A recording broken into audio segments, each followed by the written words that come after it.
Olá, tudo bem? Eu sou Adroaldo Faraco, sou professor universitário e sou pós-graduado em docência do ensino superior. E eu gostaria de falar com você, que é professor, com você, que é aluno de nível superior e até de nível médio também, para se atentarem ao fato de avaliarem seus alunos. O aluno, ele é muito mais do que o dia da prova. O dia da prova é como uma foto 3x4. Nas fotos 3x4, normalmente a gente fica feio, a gente não é fotogênico, né? De vez em quando a gente fica bonito. E aí no dia da prova, você encontra aquele que sabe com aquele que não sabe.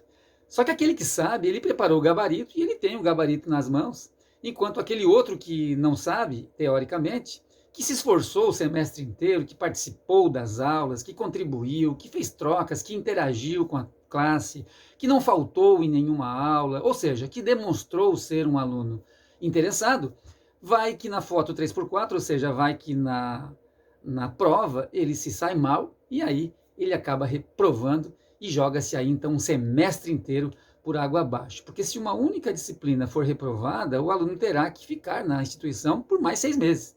Então, eu acho que a avaliação, o dia da prova, tinha que ser muito mais do que simplesmente esse encontro entre aquele que sabe com aquele que não sabe.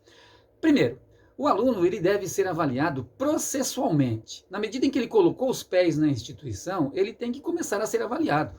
Na medida que ele colocou os pés dentro da sala de aula, ele deve começar a ser avaliado em relação à interação com a turma, em relação ao interesse pela matéria, ao entendimento que ele demonstra durante as aulas. Porque lá na prova, repito, é uma foto 3x4 que talvez ele não se saia bem. Além disso, eu gostaria de destacar que nós temos 3 níveis de memórias, e nessas memórias é onde a gente retém o nosso conhecimento. Nós temos a memória imediata, que é aquela memória que você usa para lembrar rapidamente e esquece assim que você usa.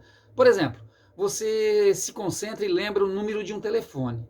Aí você fica com aquele número na cabeça, repetindo, repetindo, você vai lá, tenta discar, e se por acaso estiver ocupada a linha, você esqueceu o número do telefone. Porque essa memória, ela é a memória do gasto, ela é a memória que vai permanecer com você até o momento que você a utilizar.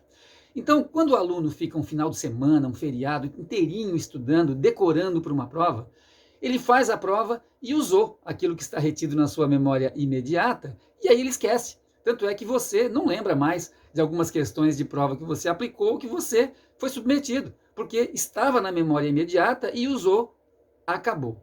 Nós temos o segundo nível de memória, que é a memória intermediária, que é aquela memória do dia a dia. Porém, quando você encontra uma pessoa que faz tempo que você não confronta com ela, que você não conversa com ela, você olha e diz o seguinte: eu lembro dessa pessoa da onde, como é mesmo o nome dela, porque essa memória ela é usual, ela tem que estar em uso frequentemente. Em uso frequentemente, ela atinge um terceiro nível de memória, chamada de memória remota, que é aquela memória, por exemplo, que quando você sai do seu trabalho, quando você sai do lugar onde você está, você chega na frente lá do prédio onde você deixou o seu carro e você lembra qual é o seu carro. Você não precisa ficar perguntando para ninguém qual é o seu carro. Você também não precisa ficar lembrando onde é que você mora. Onde é mesmo que eu moro? Não, você lembra. Essa memória ela foi internalizada de maneira concreta, você manipulou. Então é muito importante que os professores levem em conta que a memória que vai ser retida para o dia a dia de trabalho, ou seja, para a atividade profissional, vai ser a memória concreta, aquela memória que o aluno manipular. Então é muito importante você dar para o seu aluno trabalhos, você dar para o seu aluno exercícios onde ele consiga construir essa memória de médio prazo e de longo prazo, porque matéria, para ele estudar no final de semana e no feriado, ele só vai conseguir atingir o nível da memória imediata. E aí, usou, esqueceu, fez a prova e esqueceu. Então, se o comprometimento é para que o aluno realmente aprenda, realmente saiba, nós temos que promover ao aluno, do ponto de vista da didática, muito mais manuseio com a atividade concreta em relação àquele aprendizado que se quer promover.